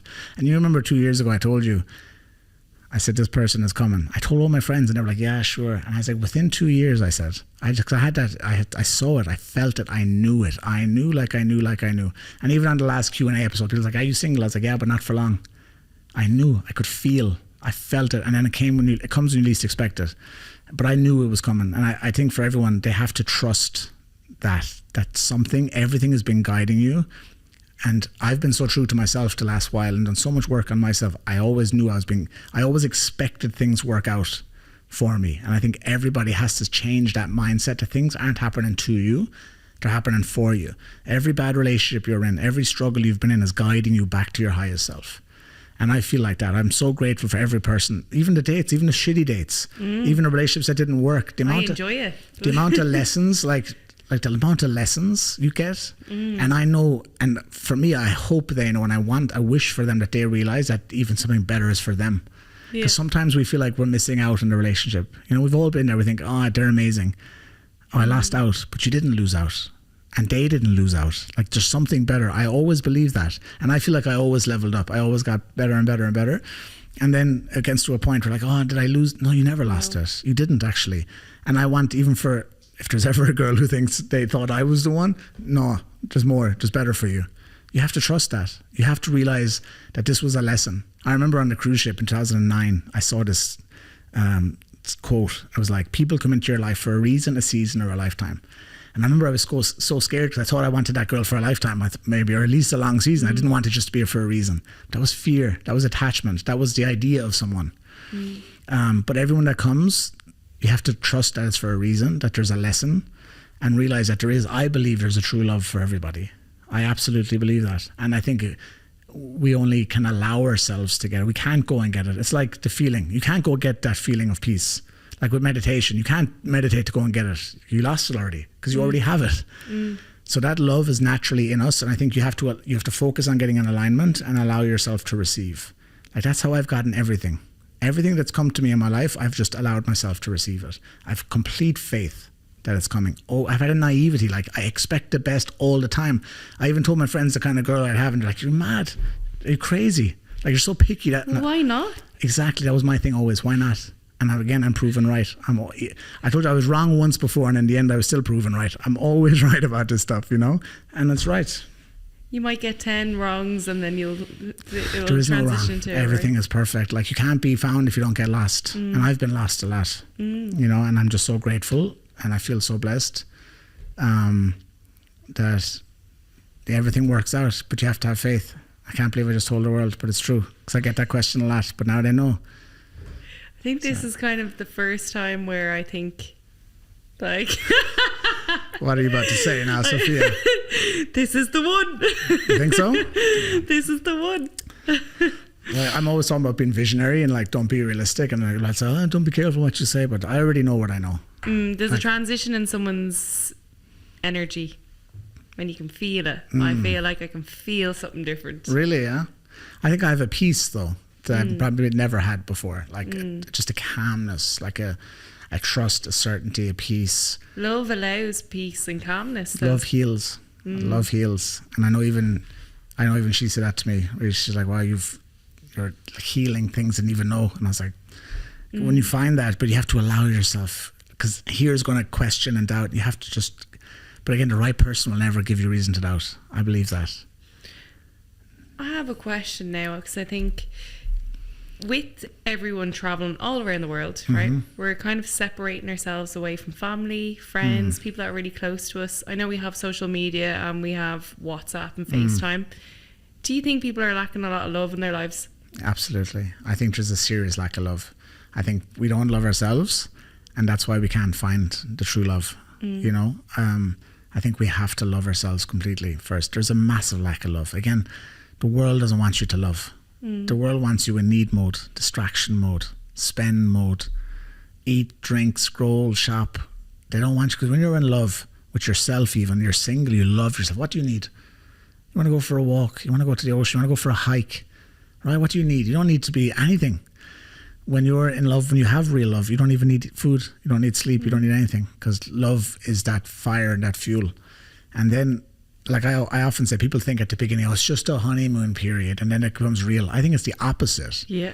I think it's real at the start, and later it becomes a problem, because people say you're not real, like the honeymoon period, everything is great. No, it's great because you've no attachment or fear. You're just being yourself at the beginning, because you're just happy and in love. Then you realize, oh my God, they're amazing. I don't want to lose them. Yeah. And then the fucking fear kicks in. Now I'm attached. Now I have no trust. I have no faith. I have no anything. Right? So at the beginning, it's when it's real. That's the real you. So how do you manage that attachment when you? So those 3 stages you've just described there. The beginning of just being yourself. Second, you're kind of in love. Third, you're kind of like, fear. Yeah. How do you manage that fear? Again, the first thing is the right person doesn't give you reasons to be afraid. Like, that's why you choose. But your mind will always try. Sure, it can. So I think firstly, you have to communicate, and that you commit to each other and say, we're committed to each other, and these are our values. Again, once the values align, it covers 100 things. 10 values covers 1,000 things. So I think the values align. And then I think the fear is the mind. You have to, the right person, I think their behaviors, I think you choose the right behaviors. I think your choices, how you speak, how much truth you give, how much you open and allow yourself to receive, that determines a lot of the fear. Like, a lot of the fear comes from, again, if we look at all the things we're doing today, like if someone's in a relationship but they're still on a dating app, why? If you're in a relationship but now you're following girls and liking other girls' photos, why? Doesn't mean the beautiful girl across the street you don't see or notice. That's always going to happen. Yeah. Good looking people walk past. Good looking people talk to you. Nice people. Doesn't mean anything, but your eyes are for your person. So again, it's your responsibility as a man that your woman knows your eyes are for her. It's your responsibility as a woman that you know you're devoted to your man completely. Like, why aren't you devoted? Like, since when is being devoted to someone a bad thing? It's not, but this world tells you, no, you have to have you and your time and your stuff and your... Since when? Like, I know, if I've been alone for 30 years, okay, I'm ready for the next 60 to be with someone. I don't need... We had this conversation really recently. Like, if you've been single for 2 or 3 years, you've been alone for long enough. You don't need fucking the next 5 years. I need my space. Why do you need your space? Yeah. Because the right person feels like home anyway. Yeah. The right person feels like peace anyway. The wrong person, you're like, I need some space. But the right person feels like home anyway. It doesn't mean you can't have some time alone to yourself or go do things with your friends. Of course not. But that right person shouldn't exhaust you. They should feed you. They should energize you. Like, and I don't want to be ever afraid to say that. Like, real love, you should want to spend your time with them. You crave real love. When you're in that relationship, you crave it. You crave that time. You crave that energy from that person. Yeah. But I think the key is, and the journey is, the maturity comes from, do we still crave each other 2 years from now? And that's the work. And that's the journey now. Even for me, like, that's the journey. Because I'd never speak words. Like, it's not always going to be easy, because we always build walls with our words. And maybe that'll wear off. Fuck all that. Live in the now. Commit to each other. And if you're choosing each other and you have that communication, in 2 years, we're still committed to each other. We choose each other. We love each other. Like, you have to choose. That's why, you have to choose each other. Because if not, it's going to suffer. And then if that suffers, your other stuff's going to suffer too. So I hope I'm bringing you over to my side a little bit with this choosing the other person, because if you do choose each other, you're going to be fully charged. And now I'm going to be even better over here with my business, my ambition. I'm going to be more ambitious because I have something worth being ambitious for, even bigger than myself. Because if it's just me, it's just me. And sometimes people say, I just need enough for me to get by. I don't need too much. That's selfish. When I think of a relationship, building a family, I want more. Yeah. I want more, because I want to build a life for us.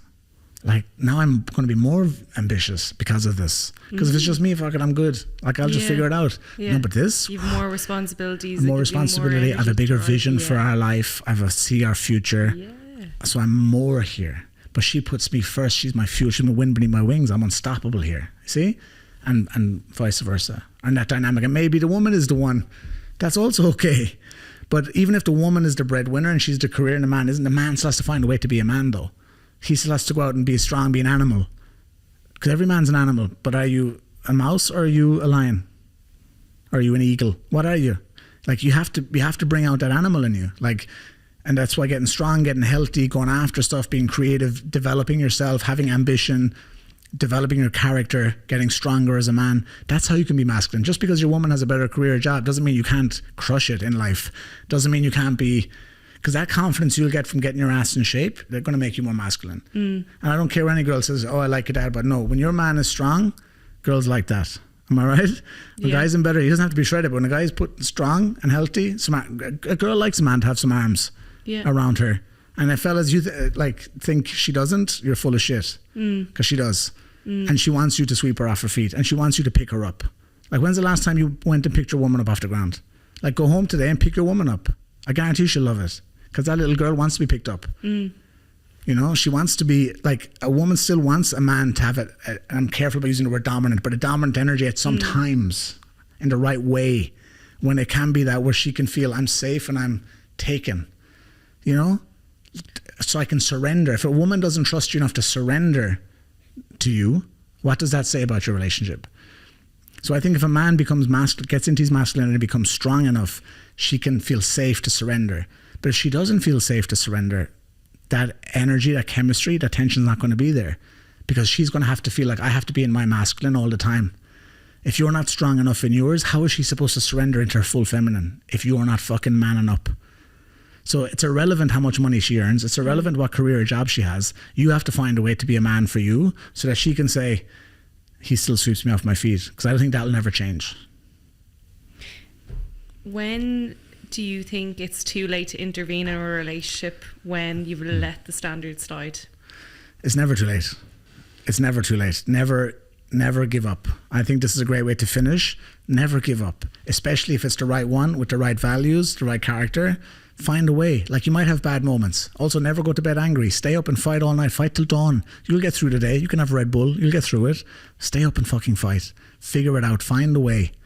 You know, life is short. Death is a breath away. What are you waiting for? Next week, next month, next year? Life is now. Live in the, celebrate every day with the person you love now. That's all that matters. Nothing else matters. That was the best way to finish. Wow. I loved that. You went hard. I knew you would. I knew you'd challenge me. Great job. So guys, I hope you enjoyed that. I think it was a fun episode. We covered a lot. I'm sure we had some emotion. I think people probably went up and down. There was some. If you had some resistance, just listen back, be open to it. If you like the podcast, leave a rating, leave a comment. Love to hear from you. If you're on Spotify, if you're on iTunes, you know, the rating helps other people see it. So share this with people. If you do like it, I love to hear from you. A lot of you guys DM me on Instagram and you say, I love the podcast, I'm listening to it. Send me a screenshot. Tell me you're liking it. Tell me what you like. If there's other topics or you have other questions, send them in. We might do it again, a part 2.